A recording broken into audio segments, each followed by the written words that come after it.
I need to be able to make music.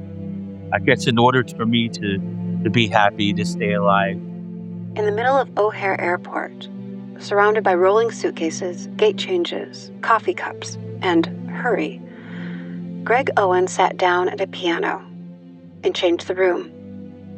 People slowed, smiled, listened, and for a moment remembered how beautiful it feels to be interrupted by something real. In this conversation, Greg reflects on the lifelong love of music that began at the age of 9, the quiet power of being heard, and the butterfly effect of one song finding its way into another person's heart.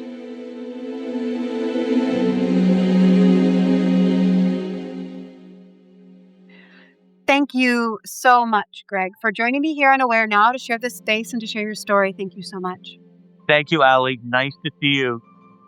Nice to see you again because, Greg, I met you in Terminal 3 at O'Hare, not on a stage, but not even under theater lights, but at an airport piano where people were simply trying to get somewhere else. Mm-hmm.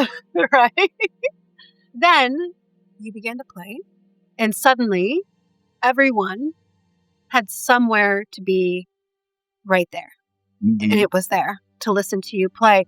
What do you feel? First question today. What do you feel when you realize your music has interrupted the hurry of a room in the best way possible?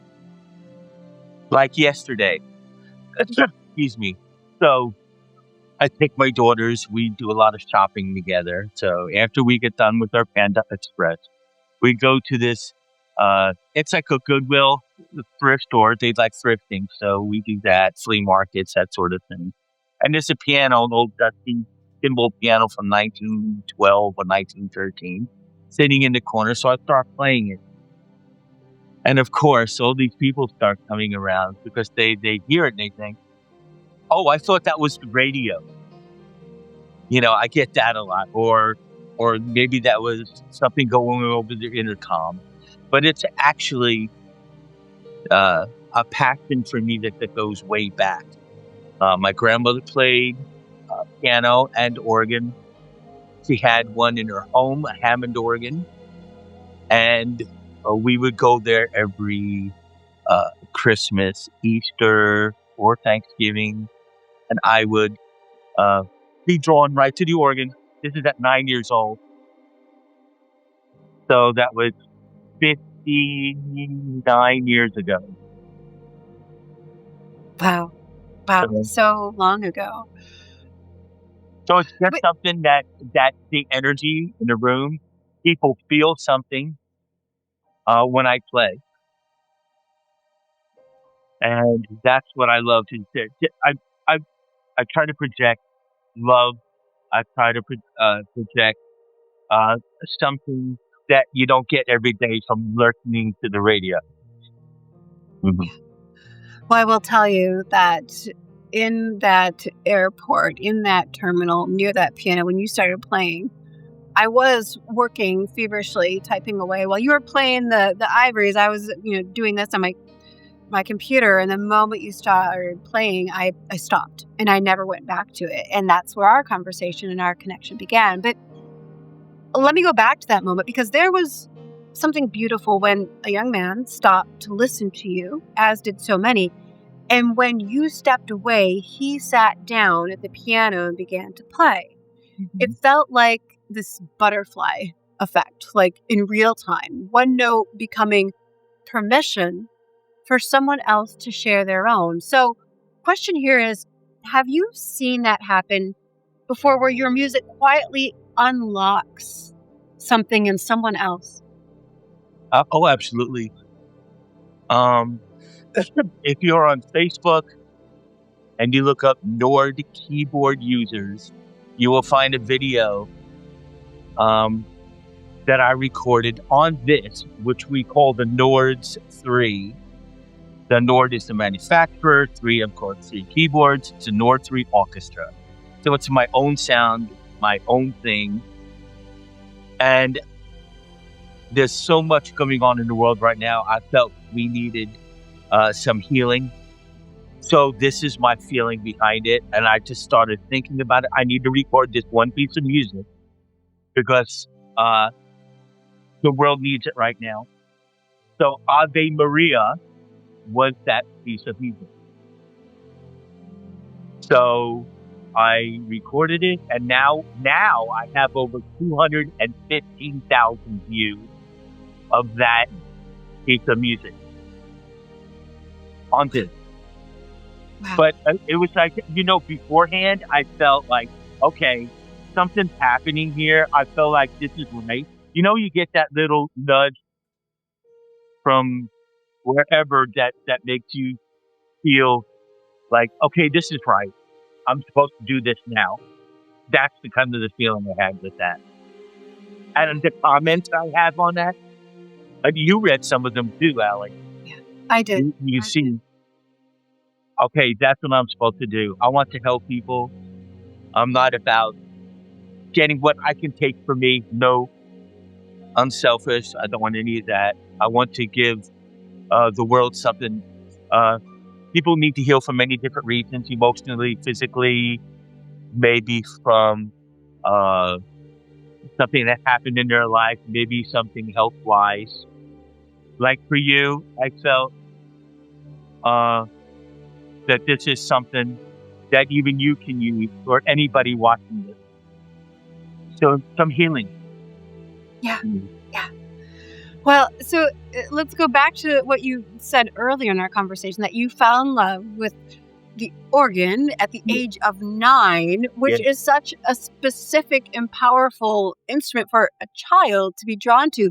Do you remember the first moment when the sound reached you differently? Not just as music you heard, but as something that you somehow belonged to? Absolutely. Ocean Grove, New Jersey. The Great Auditorium.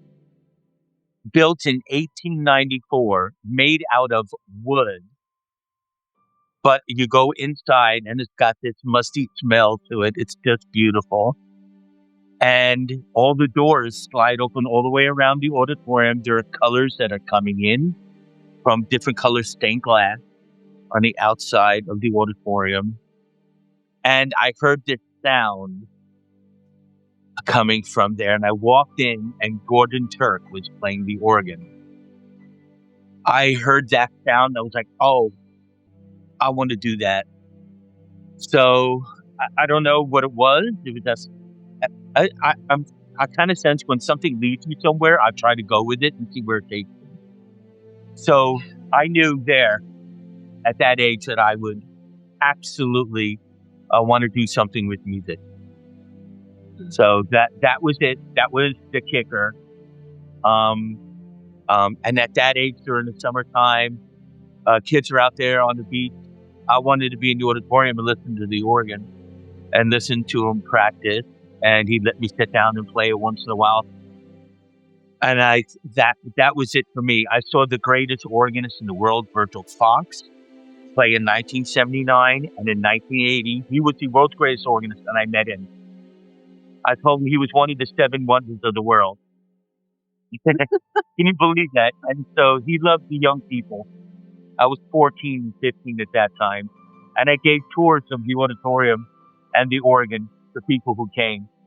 We collected a little, like an offering, and I gave it the money towards working on the organ.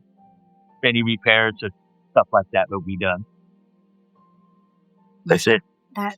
That's an amazing, beautiful beginning to a passion, to a career, to a... let's switch gears a little bit here. Okay. Let's get a little personal here. In our conversation, you shared with me a bit about your past. So I want to switch to this. As someone who was adopted, I wonder if music ever became a kind of language for you before the world had all the words for you to use. Has playing ever helped you understand who you are, where you come from, or where you're meant to go? Yes, I would say it's more of a tool for another objective, maybe a universal objective. I think, uh, excuse me, that when I play, um, I need to be able to make music. I guess in order for me to be happy, to stay alive, but it's always with the intent of wanting to do something nice for somebody. And I don't know, kind of like along that line. Is that what you mean? I can add more, Yeah. but I was always Yeah. told I would never be able to play. I was told, "Oh, you'll never get anywhere if you don't do it this way. If you don't do it this way, you're not going to get anywhere with music." And I just did not believe any of that because I'm too driven, like yourself, to achieve a goal or a point that we have to do. Yeah. So I taught myself. I learned how to play. I learned how to read music. And so I would go to New York City by myself and see the greatest organs in the world, instruments, concerts, and have the opportunity to play them. So that was pretty crazy. But yeah, I would. Now I'm going to make a confession. Are you ready? I'm ready. Bring it. Okay. So I would call into the school as my father. Oh, Greg's not going to be in today. He's not feeling well. Thank you. All right. Thank you. Bye. And then I would head into New York City to pursue my passion, playing music, because I knew that they wouldn't take me. Nobody would take me to do this. I was going to do it myself. This was my thing. Wow. Well, I mean, if you're cutting class to pursue your passion and play music, I think that's acceptable and that's admirable. Yeah. Mm. That's really beautiful. And so as a result, you have performed in theaters, auditoriums, restaurants, private residences, historic spaces, and as I now know, airport terminals. After all of these years, Greg, and all of these rooms, what do you hope stays behind after the final note? Even if the listener never knows your name, what is it that you hope they carry forward? That they get a message through music. Music can communicate just as well as I'm communicating with you right now. And so here's what I mean by that. So my idea is if I play, I am playing with the intent. The intent, I may not know what it is, but I know that it's there. And if it's a spiritual intent, then that is meant to go to somebody out there or to a number of people. And the terminal that day, it was for you. And I looked over when I was playing before I even said a word to you. And I smiled, and I knew I could tell you were getting into the music and everything. So that there was a message, and boy, was it ever! Look what happened out of that. So I'm hoping that the end, that the person who listens gets something out of it. They don't have to know who I am. It's not about me. This is about what they need at that time. Yeah. Well, and just, to your point, to that day, that terminal, that piano, you playing, and to watch every single person who went by was affected in the most beautiful way. Whether they were hurrying by and going like this, with their necks kind of breaking almost, because I wanted to keep watching, keep listening, to the mom who was sitting there rocking their baby. And then the baby, when waking up, got down and started dancing. It's just, you're right, that it is almost as if music is this sort of connective tissue that pulls us all together and binds us in these very fragile, delicate, yet very powerful moments. Mm. And for sharing that moment with me, Mm. I am thankful. You're one of them. Uh, for sharing your story here with all of us. Well, thank you for sure. Thank For giving me this opportunity to do that, to kind of explain what's behind all the goodies behind me. Yeah. Please give it an explainer. We'll do that. And what we'll do is I'll send a link to my video so everybody can, I'll have it on YouTube. I already have it on YouTube. So you guys can listen to it and maybe somebody will get something out of it. Maybe someone needs healing, whether it's from MS, whether it's from anything. Hmm. And so I want to be able to perform music to help people who need it. It's not about me. I'm just a tool. This is about what they need right now.